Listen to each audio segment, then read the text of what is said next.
Were you doing the photo first? Were you doing the photo first, Rose, or later? Yeah, She did it. Oh, you did?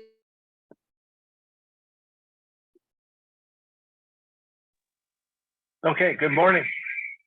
I want to welcome everybody to our church this morning. For those of you who have not been before, we're a group of people who like to learn from each other, like to talk about things that are some people regard as spiritual kinds of topics.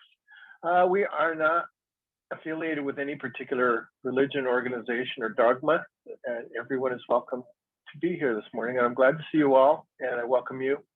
And I'm going to turn it back over to Rose. thank you, Jim. And I'm going to give it to Yella, who will lead us into meditation.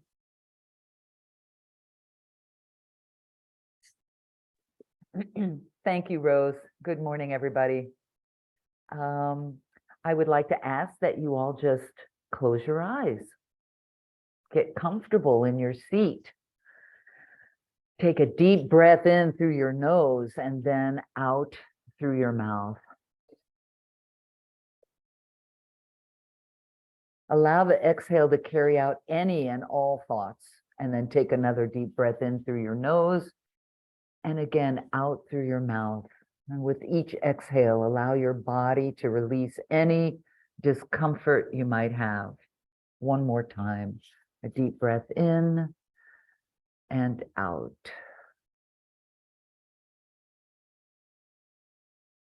And as you're sitting and relaxing,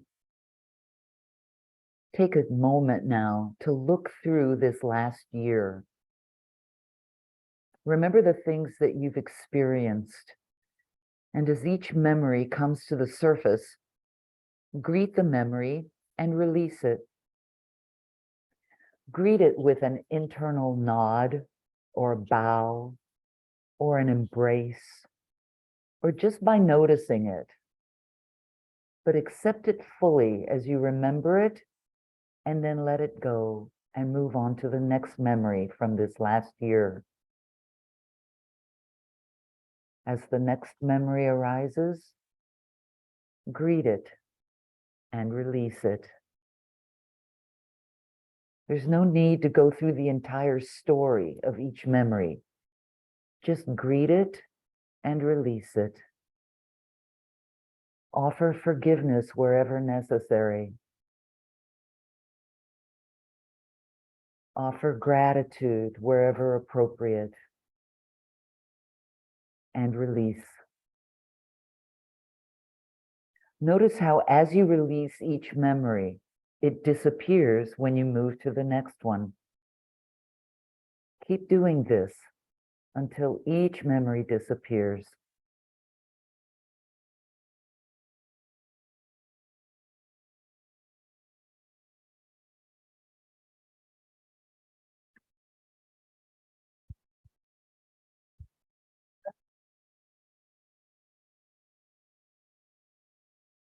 Keep watching the memories of this last year arise. And just keep letting go of each one as it arises. Eventually, you don't need to replace each memory with a new one.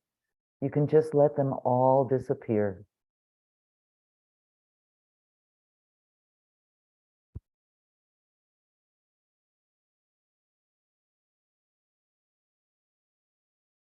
As you continue to let go of all thoughts and release each memory, imagine releasing the past completely until there is no past. Whatever happened this last year is gone.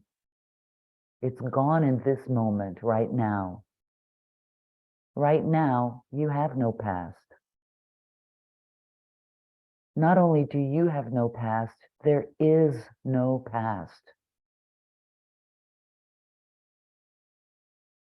That means that all the events that you hold as having happened in the world no longer exist. Really imagine it. No past at all.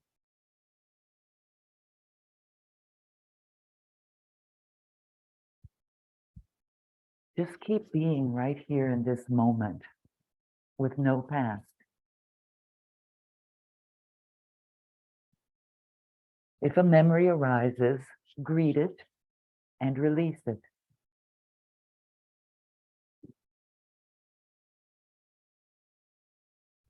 Now look and see what's here right now. Who am I now? Who am I with no past? Really imagine it. No past. Nothing has happened. No one has hurt you. No one has loved you. Nothing has made you angry. Nothing has made you happy. Nothing at all. There's only right now.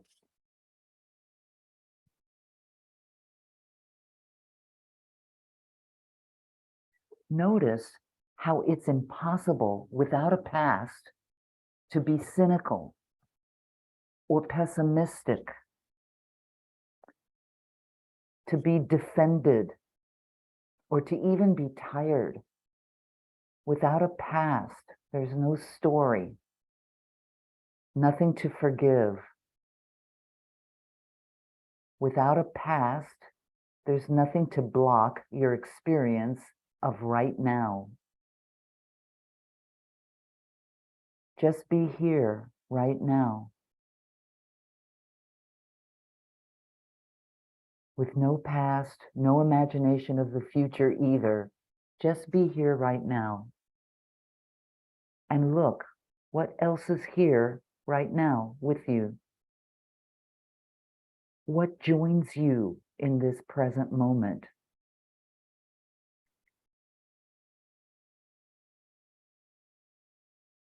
Give it full permission to be here. Notice how you feel being fully here in the now moment. Notice anything that might be swirling around right here in the now moment.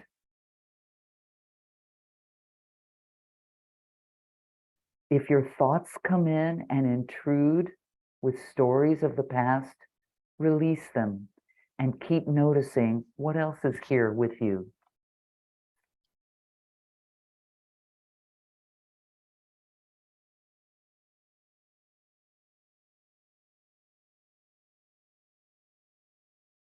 Now that you are fully present, what do you choose?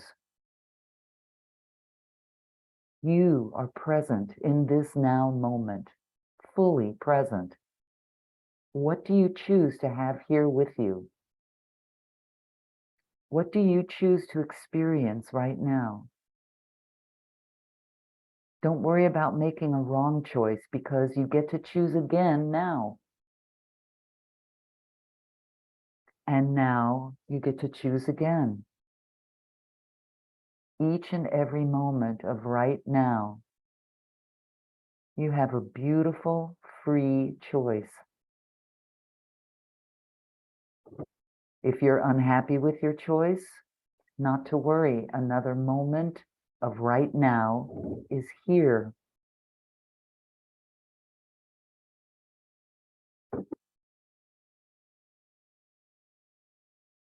Continue to watch yourself choose until it no longer feels like choosing.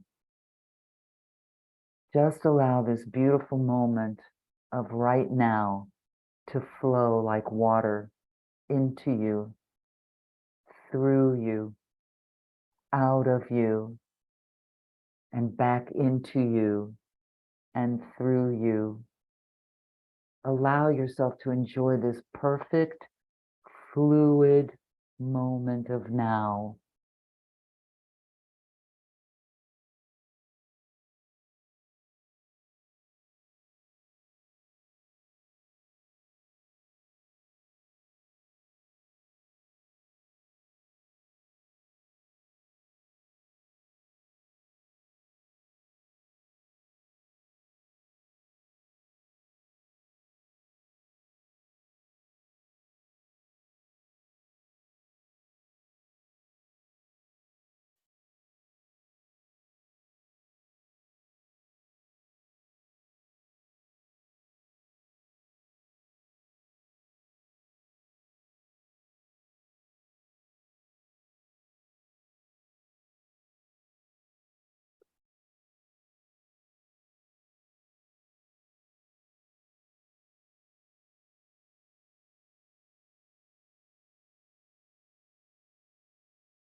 Take a moment now to give thanks for this fluid moment of now. Allow gratitude to fill you as you slowly bring yourself back to your normal state of awareness. Be gentle and easy with yourself as you come back, taking all the time you need. And when you're ready, you may open your eyes.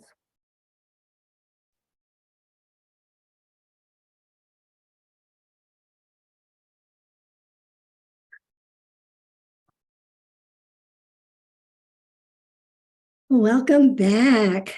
Thank you, Yella. That was amazing. And just being in the now is like, oh, just that peace in that one moment was spectacular. So thank you, thank you, thank you. What a gift. And our next speaker is another gift. And it's my pleasure to introduce Renee. Renee and Jim were some of the very first people I met at Not Church.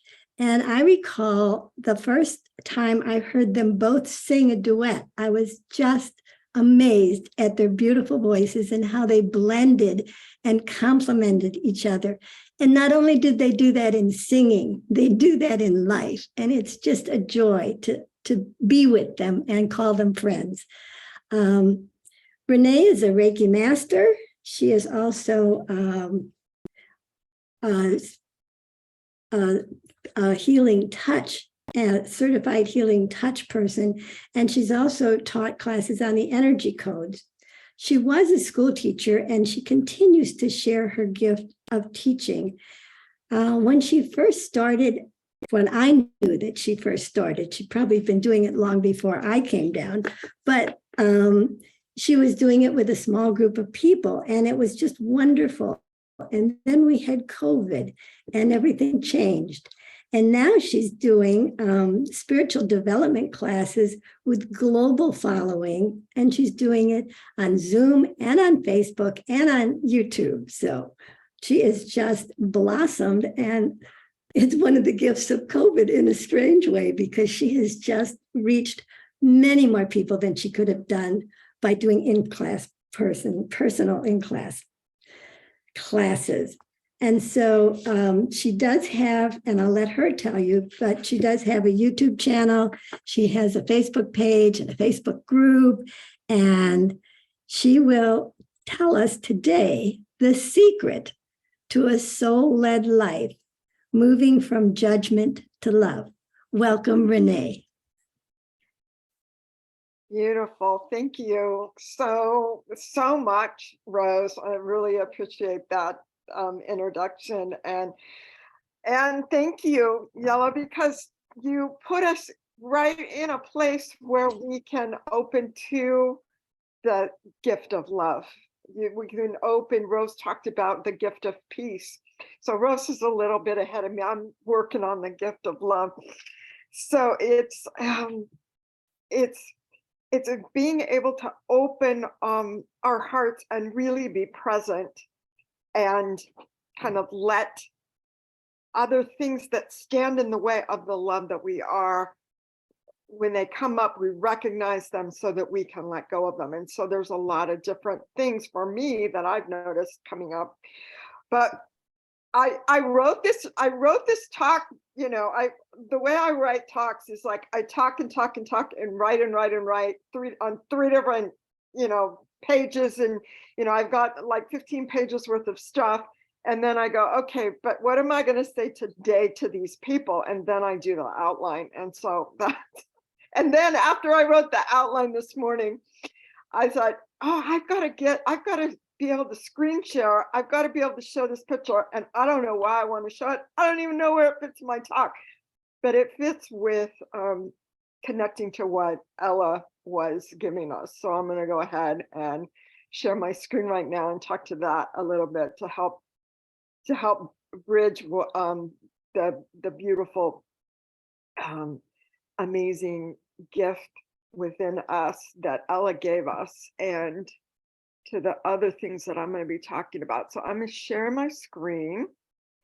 And this is, so today, what do we do? Okay, what do we do? Oh, that was nice. We had this amazing glimpse of the inside of our soul that Ella gave us without a past. And during this season, this is a holiday season. This is Sagittarius.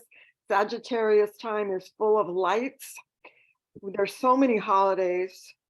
Most of us grew up in Christianity in some form or another, but this whole period in Sagittarius, we're meeting different stars, we're meeting different galactic points and galactic portals. And so it is, I consider this season of Sagittarius the season of holy lights. And so I want to feel that sacredness. And sometimes if I think about the past and I think about my mom growing up and I think about my mom's past, then I think that the holidays have to do with buying presents and wrapping gifts and sending cards and seeing lights and making cookies and donating food and making big dinners and going and, you know, having things under the tree and decorating trees and all of that. And that's great. But to step back and say, okay, but what actually serves me? What actually brings in this feeling of love at this time? Here's number 3 is actually the topic of my talk, which is send love. So if somebody that I used to bake cookies for has had an expectation, and expectations are premeditated resentments, and then I don't bake cookies this year and they're having a resentment, what do? Oh, I go back to number 3 and I send love. So and by sending love, what I'm doing is I'm making peace. If I'm focused on shopping, I used to be a shopaholic addict. I used to just like, the deal. I had an addiction to the adrenaline rush of shopping for something and getting the deal. And so now it's more of a, okay, so it's more of a realization that I have so much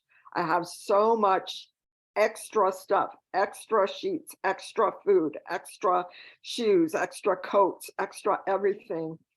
And so my focus then is more to donate than to acquire. So it's changing what is keeping me from sending love to the people that I meet. And sometimes what is preventing me from sending love is some of the things that stop me from doing that is judgment. And I will look at judging people. And if I can't wrap somebody in a hug, oh my gosh, this person's homeless on the street, they're dressed in rags, they're dirty, I don't want to wrap that person in a hug. So my judgment stops me unless I can figure out a way to send love to that person in a way that's appropriate, which actually reminds me of some guidance that I received a long time ago, which was I was walking down the street in the place where we used to live in San Diego, and I just got the guidance to say hello to every single person I passed in the morning, because there was all these people walking in the early morning before sunrise. And I was just so happy with this sunrise, and it was so beautiful. And when I got to the little tiny park that was by our house, I noticed 2 homeless guys talking to each other. And it was like, oh, okay, I get to say hi to everybody. So I don't like just say hi to everybody that looks like me or is in my circumstances. I get to say hi to everybody. So I bolstered up my courage and I said hello to these 2 gentlemen. One of them didn't acknowledge me or hear me, but the other one looked at me like he was completely shocked and surprised that I acknowledged him. And I could feel this little shift. And it was one of those little shifts. It was that one of those interactions that helped me open my heart to being able to move to Mexico. This was before my husband and I decided. We knew we had to move. I wanted to move to Europe. We couldn't afford that. So I was just trying to figure out, okay, well, where am I going to live? Because I was just like feeling, that we needed to, be financially solvent. And the thing that made logical sense was to move to Mexico, save a bunch of money so that we can afford to move to Europe. So that was my mindset when we first moved to Mexico. But those of you who live in Mexico know that being so close to the ocean changes you. And what happens was, instead of getting the cheapest place, we got the place on the ocean. And I said, well, honey, let's just do this for a year. Let's just be on the ocean for a year. And both of us ended up like totally de-stressing, totally connecting. And all of a sudden there was more love available to me too. And then he had less stress and more love within available to him. And a part of it was following guidance, even though I thought my guidance was saying, okay, we're going to do this so we can do that. It turned out that following the guidance move to Mexico was actually something that just allowed my spirit to blossom. And I had no idea that Mexico would be the place, because I had all of these resistance to Mexico, all these negative events from the past about Mexico. I used to have to come down here and get my orthodontic work in a car full of my brother's friends, little brother's friends. I was a teenager. I didn't want to be around my little brother's friends. And that was my feeling about Mexico, is being sold to all the time. And I didn't realize back then at 16, at 14, 15, that I had some kind of privilege, and that that the life that I had and the life, it just seemed like there was this big border, and there was like this scary thing that was happening on the other side. And what I found out is that on the other side of that, judgment and resistance and fear of safety was the most incredibly loving, open-hearted people I've ever met. You just walk down the street and just feel the openness. So one of the ways that I'm offering to living a soul-fed life is to follow your judgment. Even though you may think it's leading you here, it may be leading you actually into more of a heart opening than you realize. So that's the first secret of living a soul-led life, is to follow your guidance.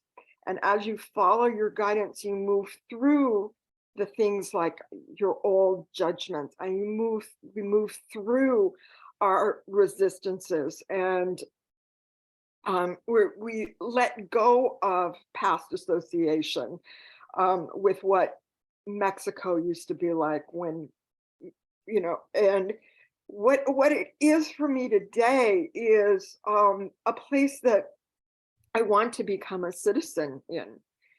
But I had a lot of resistance to learning Spanish. And if you know the immigration, the things that you have to do to be a citizen in Mexico, you know that there's a Spanish fluency exam that you get to pay for, that you get to take.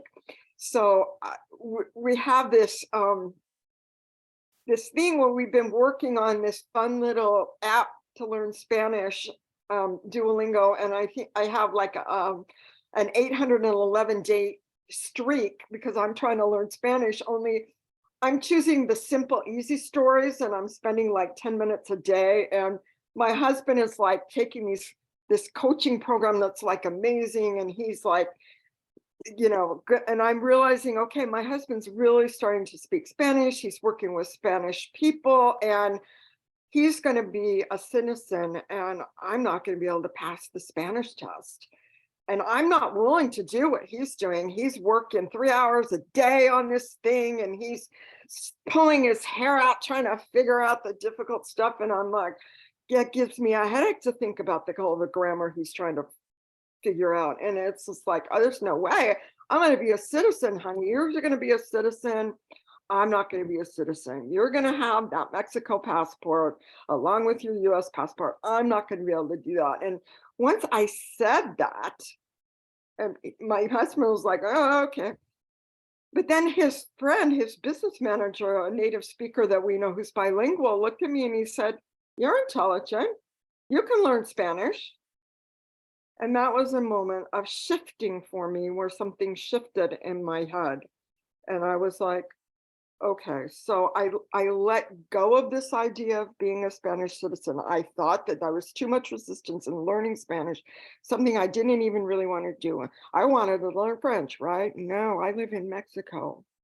So I'm like, okay. And then I had this moment of really intense, strong guidance where I had an opportunity to set my intention of what I wanted. And I felt that I was in the presence of my guidance, and had a moment of opportunity, a moment to choose what I would do in the next moment that would lead to the next moment and the next moment and the next moment, slowly, step by step. And I thought, okay, I totally and completely imagined myself speaking Spanish with ease and grace.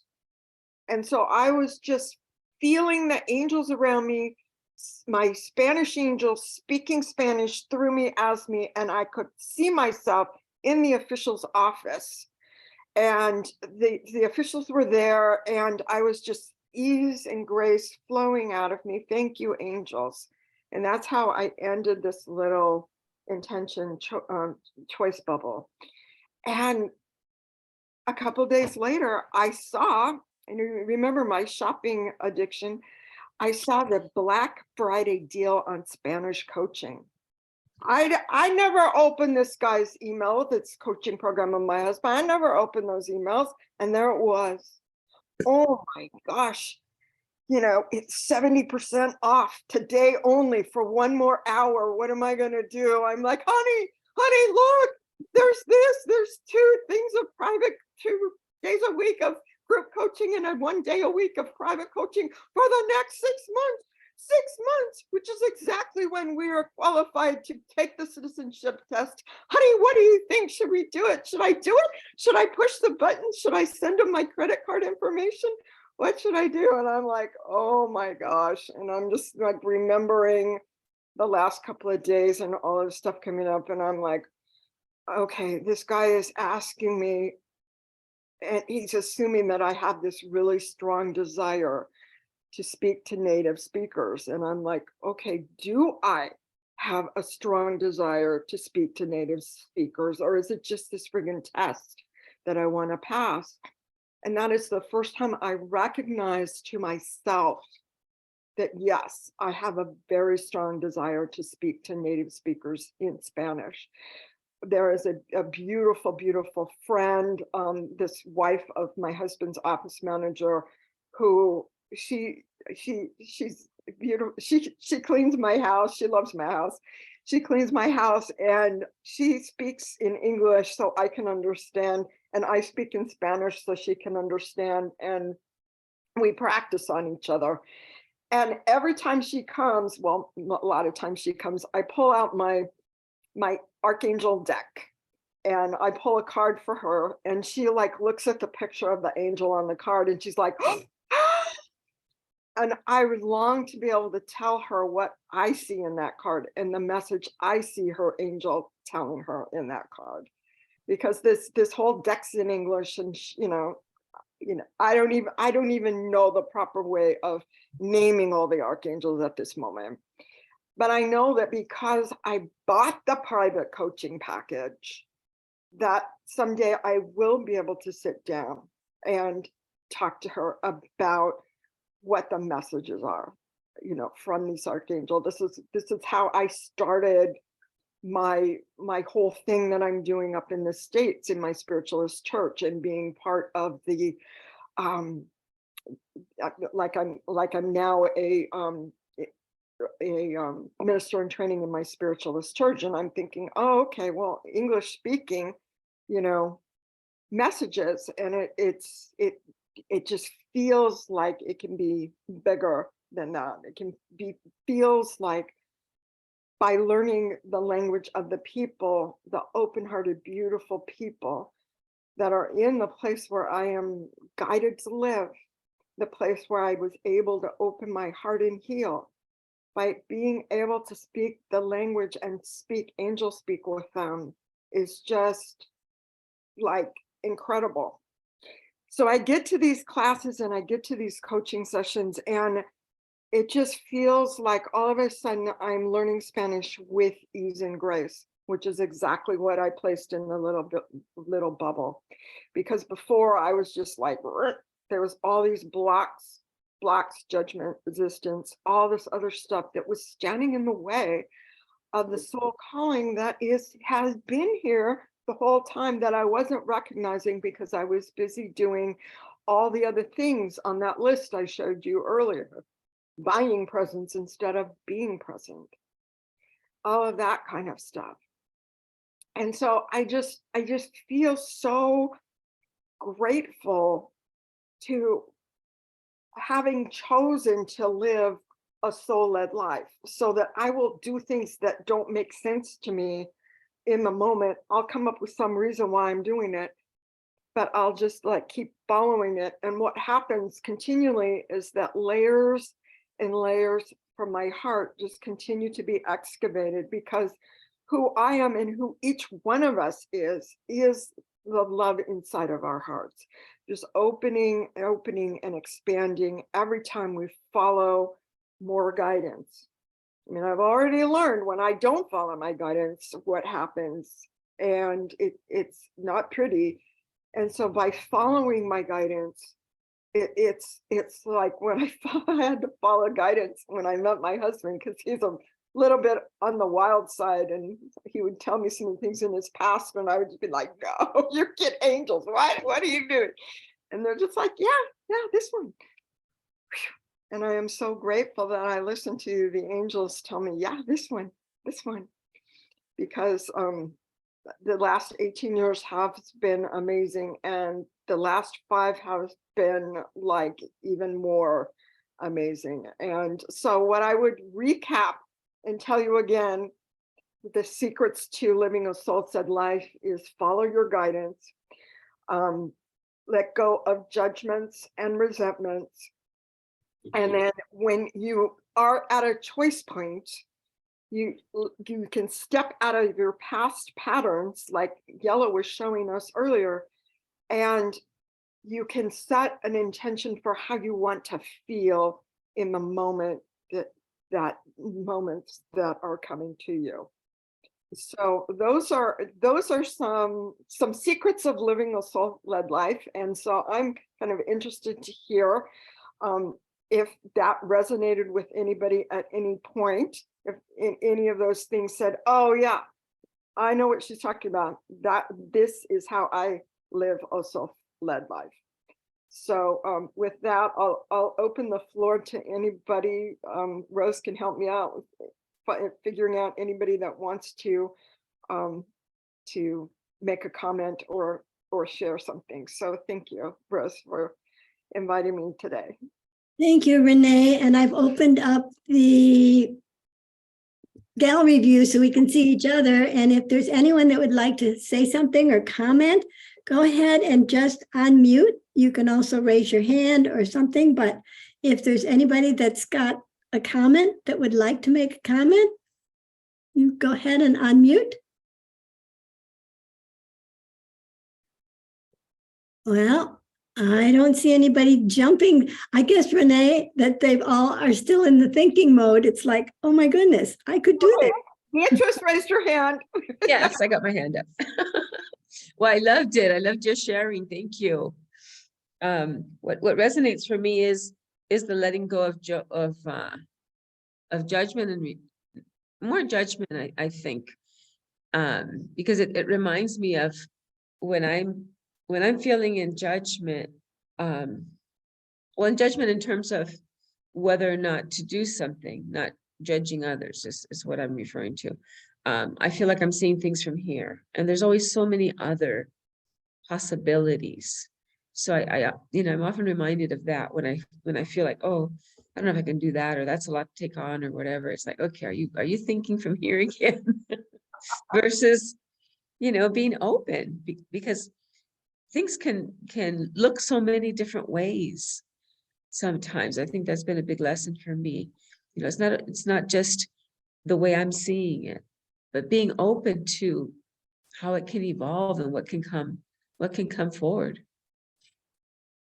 Beautiful. Thank you. Yeah, there is a sense of recognizing what you're recognizing is when you're thinking in a limited way, and you know the difference, and you know the feeling when you're open and into the more open, spacious world. So beautiful. So that's so awesome, Beatrice, because what we have to do is recognize when we're in judgment. Like, for instance, was anybody in judgment when they looked in the mirror this morning and thought, oh, I got to go on camera today?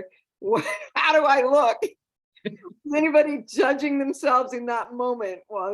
So think about that. So when you're in self-judgment, you get to send yourself love. So it's not just, okay, I'm judging external circumstances, but I'm able to send love because I can send love to myself, no matter what looks back at me in the mirror, no matter how tired I look, or whatever little flaws I'm seeing. I'm able to send love, and of course then I go and find my red, and that always perks me up. So,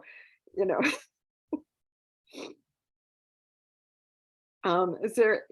Carmen wants to share. Just a little bit. What really resonated with me is what you said in the beginning. You said in the beginning about following your guidance. And I do remember that my plan also was to move to Mexico for, a couple years while I really started collecting my pensions and, kind of saved enough money to go back. And because of course, the cost of living in the U.S. has been rising and rising, rising. And I said, well, no, in Mexico, I will save a lot of money. Plus, I'd be in Mexico. I grew up in Mexico, and it's my country, But so I did. I rented my house, and I followed the plan to the T. And once I got to Mexico, I said, now what? What am I going to do? And then somehow, I connected with all of you, the right people, exactly the people that we had the like-mindedness. I mean, there were a lot of groups in Rosarito, and I remember some people were, getting together for happy hour and all, but that wasn't me. So about 6 months down the line, I met the people from not church, and really the rest is history. But 3 months down the line, being in Mexico, I said, what am I talking about? This is home. I'm here. I'm where I belong. And I know that all came through guidance. It was a very strong guidance, and and I'm in the right place with the right people, with my tribe, my family. So this is beautiful. So thank you for reminding us of that, Renee. Beautiful. Thank you, Carmen. Thank you for, you're reminding me that you're one of the first people that I met when I got here, and you told me the story about how you were starting this whole not church and meditation group, and of course I'm seeing Anna and Doug there, and then yes, of course they were part of that. Yeah, then we met Rose, and so it's just having. And Lupe, I met Lupe, and she told me about her meditation group. I'm like, what? Meditation group? I have to go talk to her right now. Where is it? Who is it? Who do I how do I get connected in? Because it's the people that meditate, it's the people that do yoga, like bros, that I wanted to be in touch with in Mexico. And, if I hadn't found all of you guys, I don't think that my experience in Mexico would have been as rich and full and healing as it actually, as it has been. So thank you. Oh, my honey wants to speak. Go ahead, honey. Yeah, sure. So everybody tries to make it sound like I just came here like falling off the log and everything was just totally great. And my answer to that is I present well. It's been a process for me as well.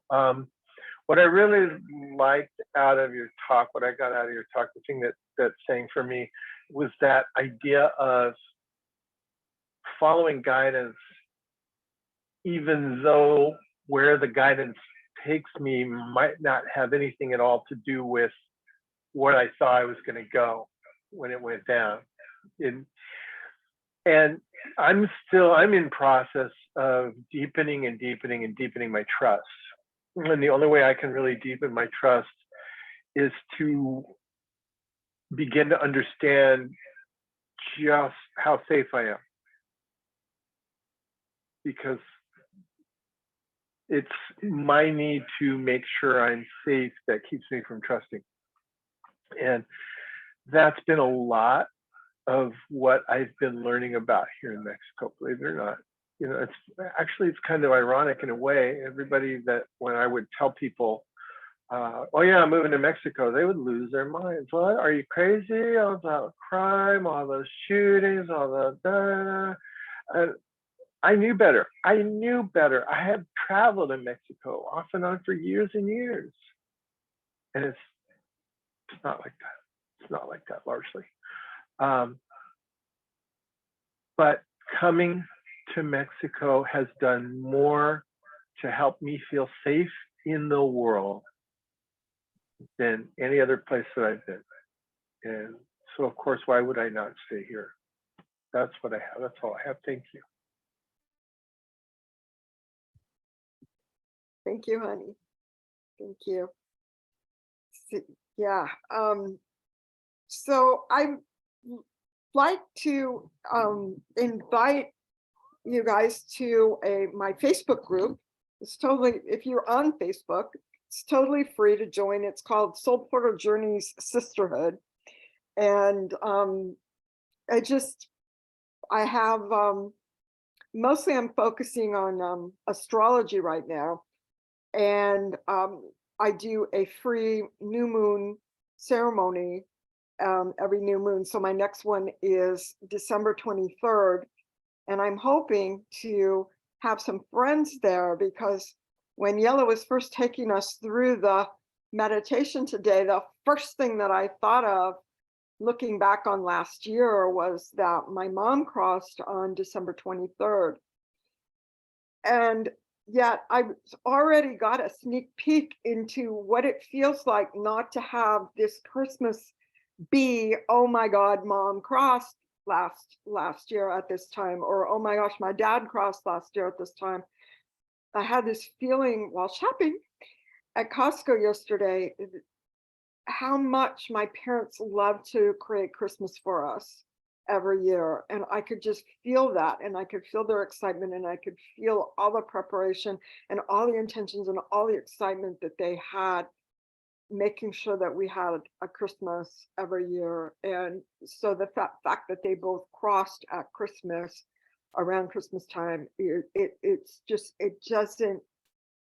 like that got lifted from me in the course of Yella's meditation today. So anyway, I'm inviting you guys to come to, check out what I'm posting on the Soul Portal Journey Sisterhood group, which is much deeper than what I post on my regular Facebook profile. And I usually let everybody know if there's astrological things happening And we go through the astrology in the free new moon ceremony. And the new moon ceremony, what we do is we go inside to find our inner guidance, to really have a moment where we're like, okay, and we can ask soul-based questions and listen for our soul to respond to what our next step is. And so that's the meditation that I take people through. I call it the eye of the heart meditation, where we're going within to the level of the soul to ask the question about what's next. So if that interests you, let me know.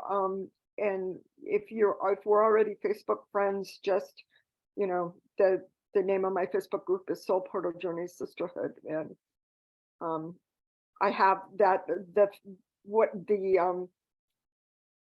it's like a Zoom ceremony, and it's up on YouTube after that. So if you can't meet right at noon on the 23rd of December, it will be, the meditation will be sitting on my YouTube channel.